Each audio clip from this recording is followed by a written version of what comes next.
13 साल से शादी क्यों हो गए हमारे। सर मैं कहाँ जाऊँ। एक मनीष दुबे से कमांडेंट है, उन्हीं साथ उनका अवैध संबंध है। मैंने सर उनको 22 फरवरी को रंगे हाथ अपने आवास पे पकड़ लिया था। ये मेरी नौकरी जाने वाली सर, वो सर इतना सर घोटाला की हुई है। 10-10 लाख रुपए सर लेती है पट्टा करने का, उनके साथ कोई कार्रवाई नहीं हो रही है सर। जिला कमांडेंट होमगार्ड गाजियाबाद में है सर, वो खुद शादीशुदा पहले से है सर।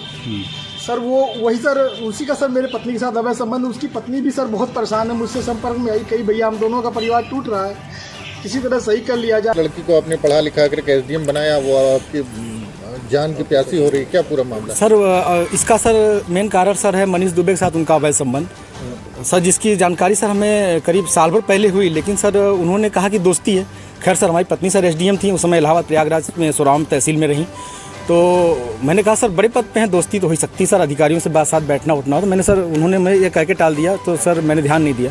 सर इसकी भनक सर मुझे उसका ये जो शक था वो विश्वास सर 22 फरवरी को हुआ, जब मनीष दुबे गाजियाबाद से चलकर सर मेरे आवास एलनगंज स्थित सरकारी आवास पे आया और इनके साथ एक साथ कमरे में मैंने इनको देखा अवैध संबंध बनाते हुए। तब से सर ये मनीष दुबे और ज्योति मौर्य मेरे जान के पीछे पड़ गई हैं। कौन है, पूरी कहानी बताइए, क्या मामला? सर 2010 में ज्योति मौर्य के साथ मेरी शादी हुई सर। मैं सर पंचायत राज विभाग में सर 2009 में सेलेक्ट हुआ प्रतापगढ़ में सर, वहीं पे नौकरी कर रहा हूँ सर। और 2010 में इनसे 19 नवंबर को मेरी शादी हुई और सर उसके बाद हमारे संबंध बहुत अच्छे रही। इन्होंने कहा मुझे पढ़ना है सर, मैं इनको पढ़ाने के लिए मैं इलाहाबाद लेके आया और इलाहाबाद में सर द काउंसिल कोचिंग है, वहाँ पे इलाहाबाद की सबसे अच्छी कोचिंग थी। मैंने वहाँ पे किसी तरह सर पिताजी के सहयोग से, भाइयों के सहयोग से और यहाँ तक कि मैंने अपने डीपीआरओ साहब के सहयोग से पैसा उधार लेके इनको कोचिंग कराया और सर ये मेहनत भी की सर और सक्सेस भी हुई। 2015 में ये सर एसडीएम पद पे चयन हुई, 16वीं रैंक इनकी आई। सर बहुत ही खुशी का माहौल हुआ कि हम एक छोटे पद पे रहते हुए अपनी पत्नी को इतना आगे ले गए। वो भी बहुत खुश थी, पूरा परिवार खुश था। और सर 2015 में ही मेरी सर भगवान की दया से मुझे इतनी खुशी मिली कि मेरी 2 जुड़वा बिटिया भी हुई और जिनका नाम हंसी खुशी मैंने रखा, क्योंकि उस समय खुशी का माहौल चल रहा था सर। और सर बहुत अच्छा चल रहा था। लेकिन सर 2020 में ये मनीष दुबे जो जिला कमांडेंट होमगार्ड है उसकी एंट्री होती है हम दोनों पति पत्नी के बीच में। और सर घर इतनी तबाही पे पहुंच चुका है कि घर तो टूट ही रहा है, बच्चे तो दूर हो ही रहे हैं, पत्नी दूर हो ही रही है सर। यहाँ तक कि मैं मुकदमा भी मेरे ऊपर हो गया है और मेरी मौत की साजिश भी रची जा रही है। क्या धमकी, आपको कोई धमकी दी उन्होंने? हाँ सर, उन्होंने फ़ोन पे सर अभी 1 हफ्ते पहले फ़ोन पे सर उन्होंने हमारे गांव के किसी लड़के से बात की, तो उसने मुझे कॉन्फ्रेंस किया। तो उन्होंने उस पर कहा कि तो जो तुम काम कर रहे हो, जो ये जांचें करा रहे हो या करा रहे हो, इसके कारण तुम्हारी जल्दी से तुम मर जाओगे। हमने कहा ठीक है आप मरवा दीजिए।